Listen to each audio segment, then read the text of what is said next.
آداب، السلام علیکم ناظرین کرام، میں محمد ناصر سلیم اپنے آڈیو کالم کے ساتھ حاضر خدمت ہوں۔ آج کا موضوع ہے اکھنڈ بھارت۔ جی ہاں، اگر اکھنڈ بھارت یعنی متحدہ ہندوستان کا خواب کبھی شرمندہ تعبیر ہو سکا تو اس کا حکمران یا راجا کون بنے؟ خیال رہے کہ زور اس پر ہے کہ اگر کبھی اکھنڈ بھارت بنا تو اس کا راجا کون ہوگا؟ آئیے اسی پر مزید بات کرتے ہیں۔ ابھی چند دن پہلے نئی دہلی میں انڈین پارلیمنٹ کی نئی بلڈنگ کے افتتاح کے موقع پر بلڈنگ کی ایک دیوار پر بھارت کا ایک نقشہ پینٹ کیا گیا جو اس وقت کنٹروورسی کی زد میں ہے اور وجہ نزاع بنا ہوا ہے۔ 2014 گجرات کی بی جے پی حکومت نے RSS لیڈر دین ناتھ بترا کی کتاب تیجومے کو بھارت کے سرکاری اسکولوں میں متعارف کرایا۔ کتاب میں اکھنڈ بھارت کے نام سے ایک چیپٹر تھا جس میں افغانستان، پاکستان، بنگلہ دیش، نیپال، میانمار اور سری لنکا کو بھی ہندوستان کے حوالے سے ہی بیان کیا۔ 2021 میں مہاراشٹر میں تقریر کرتے ہوئے شاہ نے کہا کہ ملک کے پہلے وزیر داخلہ اور بھارت رتن سردار پٹیل نے استقامت اور بہادری کے ساتھ نظام حیدرآباد کے ناپاک عزائم کو ناکام بناتے ہوئے اس خطے کو اکھنڈ بھارت کا حصہ بنانے میں ایک اہم کامیابی حاصل۔ 28 مئی کو پارلیمانی امور کے وزیر پرہلاد جوشی نے نئی پارلیمنٹ کی بلڈنگ کا افتتاح کیا اور اس میں بنی دیوار پر ایک تصویر بھی ٹویٹ کی جس میں قدیم ہندوستانی زمین کو جدید دور کے جغرافیائی حدود کے بغیر دکھایا گیا اور کنڑی زبان میں لکھا عزم واضح ہے اکھنڈ بھارت۔ اور جب ان سے اپنے اس ٹویٹ سے متعلق پوچھا گیا تو جوشی نے بتایا کہ اکھنڈ بھارت کا تصور قدیم ہندوستانی ثقافت سے آیا ہے۔ پارلیمنٹ کی نئی عمارت ہندوستانی ثقافت کے مختلف پہلوؤں کو پیش کرتی ہے جو ہر علاقے اور اس کے تمام پہلوؤں کی نمائندگی کرتے ہوئے ہم نے کچھ چیزیں اس میں میورل میں شامل کر دی ہیں۔ کٹر ہندو تنظیموں اور سنگھ پریوار نے طویل عرصے سے ایک ہندوستانی قوم کا تصور دیا ہے جو رامائن کے زمانے سے موجود تھی، جو آج کے افغانستان سے لے کر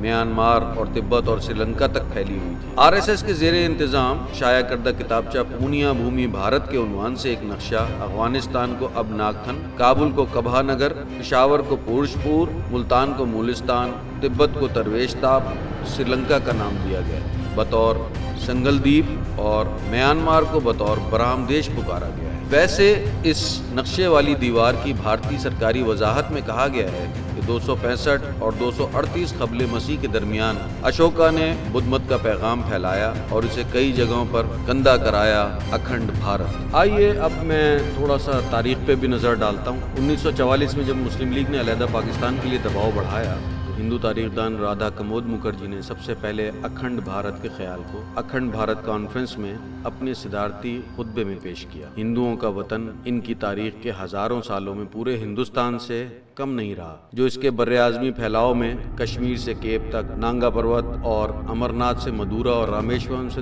دوارکا تک پوری طرح پھیلا ہوا ہے۔ مکھرجی نے مزید کہا کہ اکھنڈ بھارت جغرافیہ کی ایک حقیقت ہے۔ اکھنڈ بھارت جغرافیائی طور پہ ایک چیز ہے۔ ہندوستان کو قدرت نے ایک ناقابل تردید جغرافیائی اکائی کے طور پر واضح کیا ہے جو باقی دنیا سے اچھی طرح سے حدود اور مقررہ سرحدوں کے ذریعے نشان زد دکھایا گیا ہے، جس کے بارے میں کوئی شک یا غیر یقینی نہیں ہے۔ لیکن نریندر مودی کی حکومت نے کبھی بھی اکھنڈ بھارت کی اس طرح سے بات نہیں کی جس طرح RSS کے لیڈروں نے کی۔ تاہم BJP کے رہنماؤں نے اپنی سیاسی تقریروں میں اس خیال کو کبھی کبھی بیان بھی کیا ہے۔ اب اس تاریخی حقیقت اور اس کے پرانے معاملات کو دیکھتے ہوئے خطے کے اندر 75 سال پہلے ہوئی تقسیم کو مد نظر رکھتے ہوئے کچھ معروضات، کچھ گزارشات ایسی ہیں جو آپ ناظرین کے سامنے رکھنی ضروری ہے۔ تاریخی تناظر میں اس بات کو ہم نے کوشش کی کہ آپ کو بتایا جائے کہ ان کے کیا خیالات ہیں اور اکھنڈ بھارت ہے کیا چیز۔ اب ہمارا جو سوال ہے وہ اب شروع ہوتا ہے کہ اگر یہ بات کامیاب ہو جاتی ہے اور کوئی چیز اکھنڈ بھارت بن جاتا ہے تو لازمی طور پر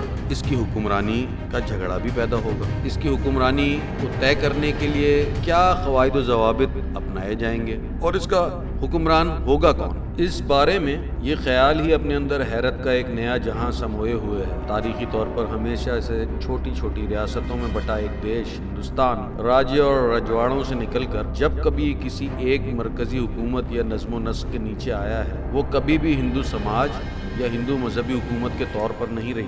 عظیم اشوکا کی عظیم سلطنت بھی بدھ ازم کی پیروکار تھی اور بعد ازاں مسلم حکمران 1000 سال تک یکے بعد دیگرے اکھنڈ ہندوستان کی حکومت سنبھالتے رہے۔ پھر ماضی قریب میں یہی کام انگریزوں نے سر انجام دیا۔ اب اگر اکھنڈ بھارت کا خیال دوبارہ جنم لے ہی رہا ہے، جس پر نیپال اور بنگلہ دیش نے بھرپور طریقے سے اپنی ناراضگی کا بھی اظہار کیا ہے، افغانستان اور پاکستان نے بھی اسے بھارت کی توسیع پسندانہ شرپسندی سمجھ رکھا ہے۔ تاریخی طور پر ہندوتوا کا خواب اکھنڈ بھارت ہو سکتا ہے، لیکن اس کی تعبیر مسلم یا انگریز یا بدھ مت کی حکمرانی ہی رہی ہے۔ کیا ہندوستان کی اتنی بڑی آبادی، 17 کروڑ بنگالی مسلم، پاکستان کے 24 کروڑ مسلم، افغانستان کے کروڑہ غیرت مند مسلم، خود انڈیا کے اندر ایک محتاط اندازے کے مطابق 20 سے 25 کروڑ مسلمانوں کو ملا کر اگر اکھنڈ بھارت بنانے کی تیاری کی جا رہی ہے تو یقیناً مسلم حکمرانی کا بندوبست کیا جا رہا ہے۔ اکھنڈ بھارت جیسے ملک پر کیا عمران خان، نواز شریف، حسینہ واجد یا اشرف غنی کو بطور حکمران قبول کیا جائے گا؟ اور کیا ہندوؤں کا اکھنڈ بھارت کا عظیم خواب ان کے لیے ایک ڈراؤنا سپنا ثابت نہ ہو جائے گا؟